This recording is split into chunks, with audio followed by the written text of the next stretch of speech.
with Get Your Rock Out here with a couple of the lovely guys from Pig Iron. How are you doing today? We're doing really well. I'm actually a bit concerned. Somebody said there's a shortcut to our hotel along the beach, and I'm a bit worried about 2 o'clock in the morning it's going to be a good idea. At the moment it seems like a very, very bad idea, but to save the £25 to £50 cab ride back, it could be worthwhile. Or boat. Yeah. So we're doing good. How are you?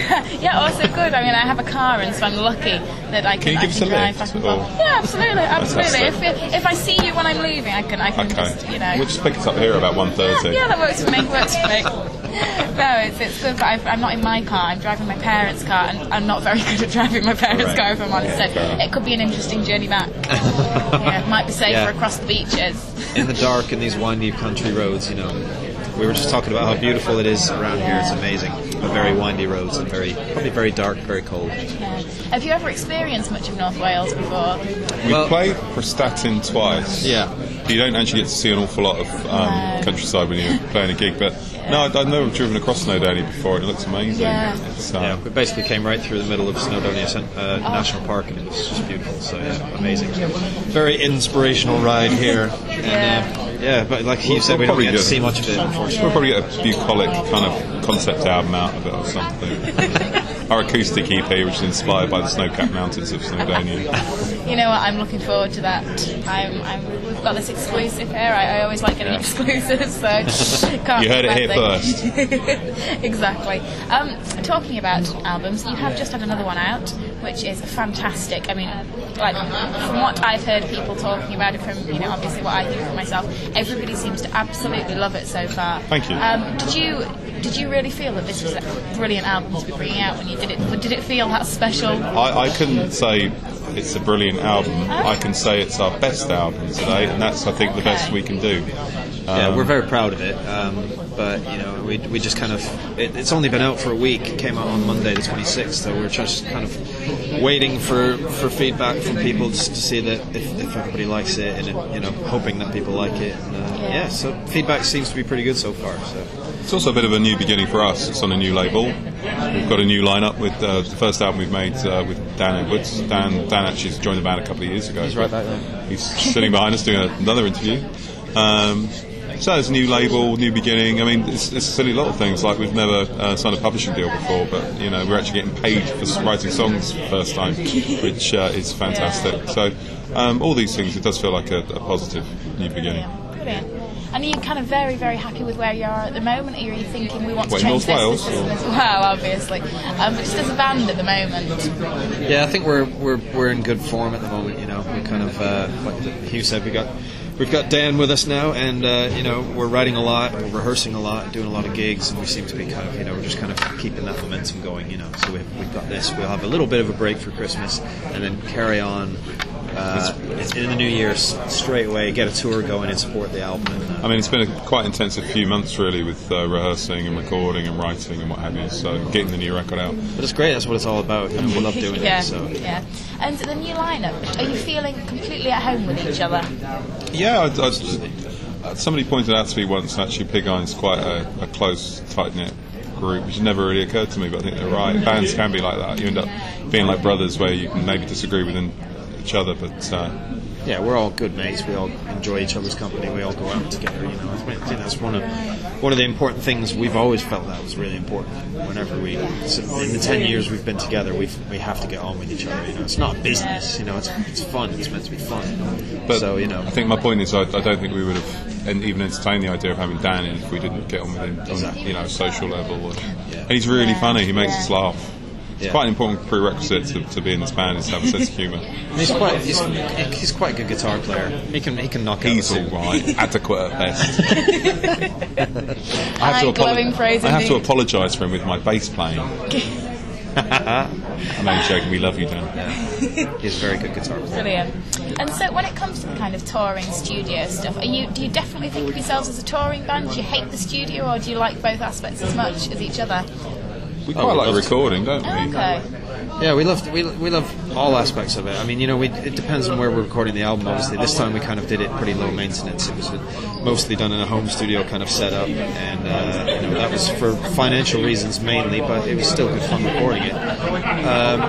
you know, it's just nice to create something and then get the finished product, you know, and we are really proud of it. So, I mean, the last record we made, we did in toe rag, and it was all analog. There wasn't a single computer in this whole studio. It's all recorded sort of live to 1-inch tape. It was all mixed onto 1/4-inch tape. That's a great studio. And the toe rag, I mean, it's got Grammys for things like albums by the White Stripes. I don't think it got any Grammys for Electric Wizard, but the Electric Wizard recorded some really good records there as well. And that experience I really enjoyed. I think probably for the first time I actually felt involved with the production side of it, whereas before Dave, our original guitarist, very, very talented musician but also talented engineer, would kind of take over the whole recording process. And kind of our first record, I remember recording something one day and 6 months later we got this record back, and it sounded brilliant, but the last 2 records, I think, as a whole, 4 of us have felt a lot more involved in the production of it as much as anything else. It's an important part to say. I mean, we write it on the back of the record, written, arranged, and produced by Pig Iron, but we do everything. I don't think they appreciate it at all, actually. I don't think they ever do with things like that, to be honest. I mean, when it comes to the whole kind of, you know, you said you record it this analog style.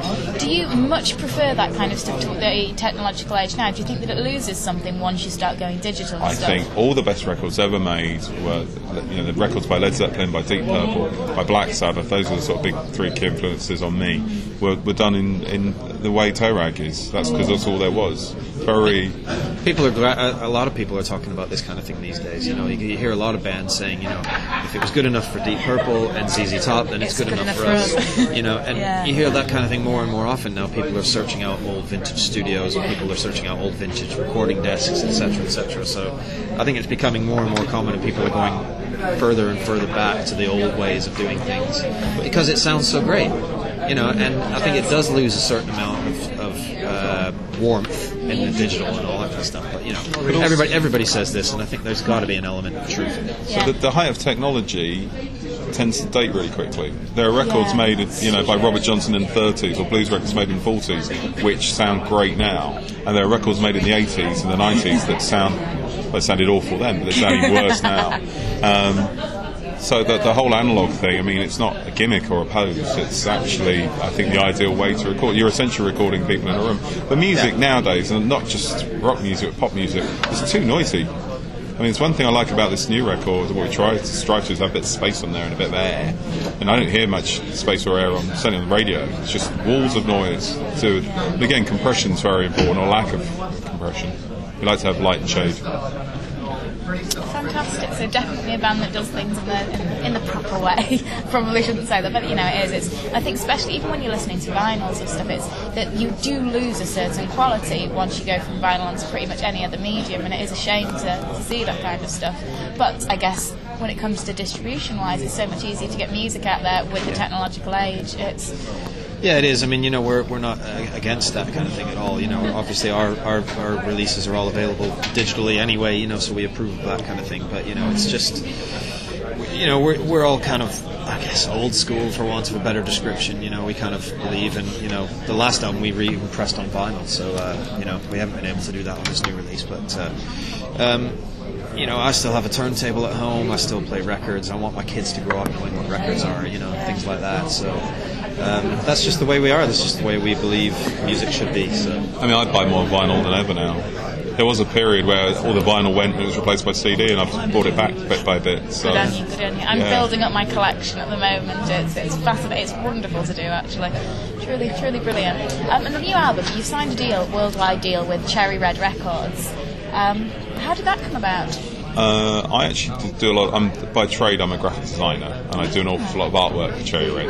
And one thing I noticed, whenever they did a rock record, they didn't really have a dedicated imprint to put out.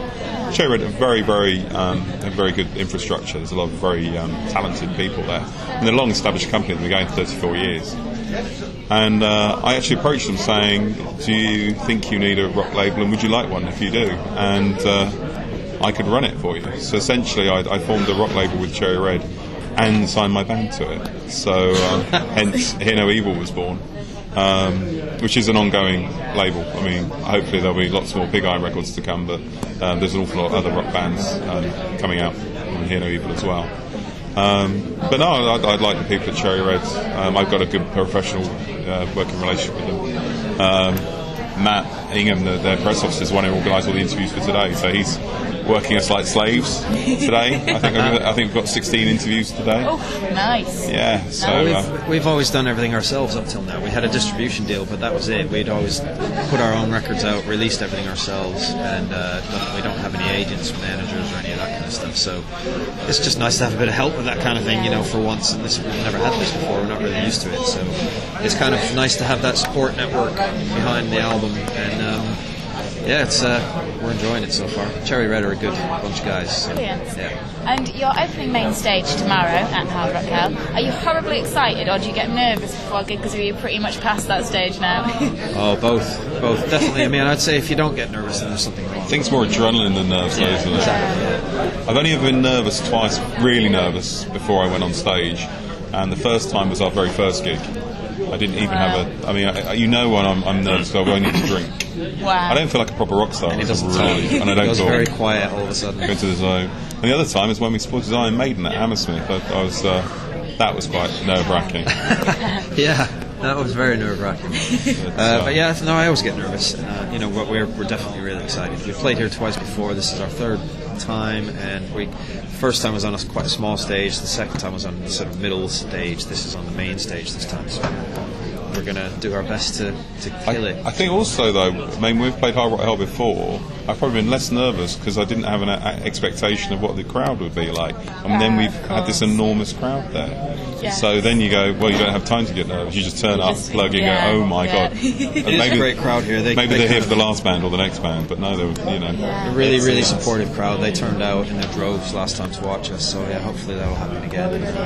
Everybody will enjoy it. Yeah, as a festival, it really does have proper music lovers at it as well, who do make the efforts to see every band that they physically can, which is it's brilliant to see. It is. It's it really blew me away last time, and I'm sure this one will be exactly the same. Brilliant. Well, the best of luck with that. So I'm sure it will be wonderful. The next kind of 6 to 12 months, where can we expect to see you? What will you be doing, and how should we find you if we want to know more? Well, firstly, Facebook. Facebook.com/PigIronMC, or the website, which is pigiron.info. And yeah, we've got a little break for Christmas, but then we're going to try and organise a tour for next year. Well, we are going to organise a tour. And we're going to try and go everywhere, basically. We do book all the gigs ourselves, but we're going to try and get to all the places we've never been before, like sort of Birmingham and the southwest and Manchester and the northeast and maybe even Scotland and Ireland. I used to live in Cornwall, and no bands ever played down there, and I always had this dream, if one day I'm in a band, I'm going to do a tour of Cornwall. And we'll camp living on pasties and cider. So if you're going to do that, maybe wait until summer. Yes. Oh yes. Yeah. We weren't going to do it on the way home today. No, good. Don't know though. We went swimming in the sea last time we were at Hard Rock. You're crazy. Yeah, it wasn't good. It was cold. Yeah. Well, as I said, we might need to swim to our chalets this Good evening. luck. So, Good luck. Yeah, I'll pick you up on the way. It'll be good. Pig Iron road trip. I like it. It's probably not advisable to be honest. We keep hearing rumours of snow, so we're just hoping we don't get snowed in tomorrow. But how beautiful would it be if it did? It would be, yeah. That's it might true. ruin our show, though. No, people will still make the effort. We got snowed in 2 years ago, and it was great then. Cool. Well, we'll see. Yeah, brilliant. Well, thank you so much for taking the time to talk to us. Thanks have for an having amazing rest of weekend, and You too. have a fantastic show tomorrow. Thank you. Thank you so much. Thank you.